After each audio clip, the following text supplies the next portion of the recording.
Nights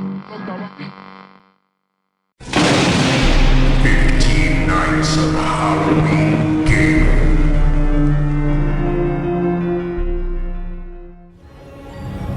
The dimensions of this desolate tract are unknown to all but the inhabitants. Only one path will bring you to the end game.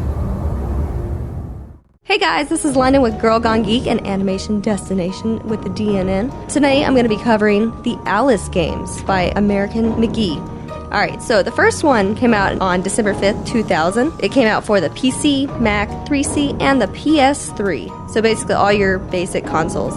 It was released by EA, developed by Rogue, and the engine that it was created on was ID Tech 3. So the storyline of this one is Alice Liddell as a 7-year-old whose parents and sister are murdered, and it occurs through a house fire. She's the only one left in her family. She ends up with survivor's guilt and ends up in a mental institution called Rutledge. About 10 years later, it starts to compound on her, and she falls back down the rabbit hole. She basically just has to fight to save her sanity. And at the end, yay, she's saved and she can be released.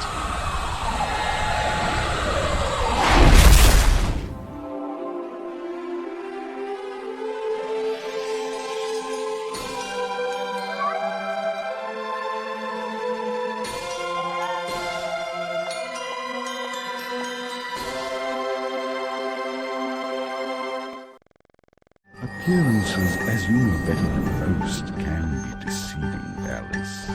Much has changed since your last visit.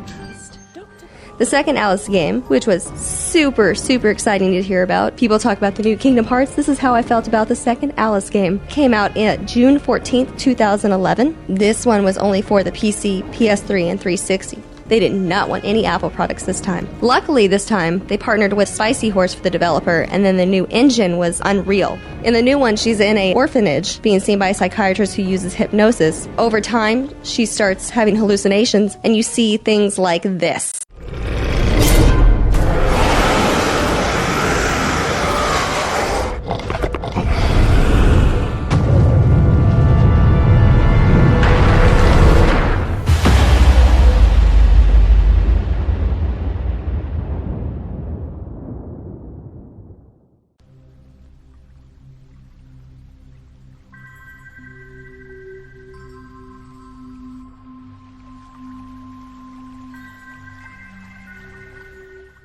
So as she's having these hallucinations, eventually they start to take over, and it's quickly revealed that these are brought on by an external force.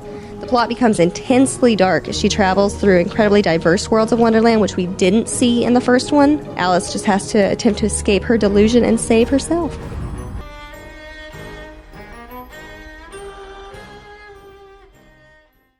My experience with the games actually happened in about 2002, right before I hit high school. It was actually one of the first games I ever played because I did not grow up with video games. And I always loved Alice in Wonderland. So as a 12-year-old, when I saw this, I was super excited. It was Alice.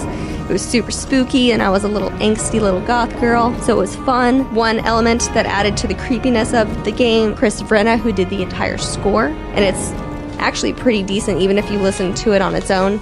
It's nice and spooky and it has a good video game-esque feel. The second one that came out was just an awesome addition to it. It made sense because it wasn't just her being crazy again. No, she's being hypnotized and having these hallucinations, and it just adds on to her previous experiences. It's just a good creepy atmosphere. It has a lot of creepy themes. All of the villains are super spooky. Whenever you first meet any of the antagonists, whether it's a boss or the little minions, they all have awesome opening sequences to when you first see them. It's a really good one to add to the list. Even if you haven't played the first one, the second one is just really visually appealing. If you like this podcast and the look of the game, make sure you play it. Both games should be relatively cheap. If you have an Xbox 360 or a PS3 or a PC, and make sure you listen to Animation Destination, which is part of the DNN network, which you can find at destinationcomics.com. Thank you guys. I'll see you later.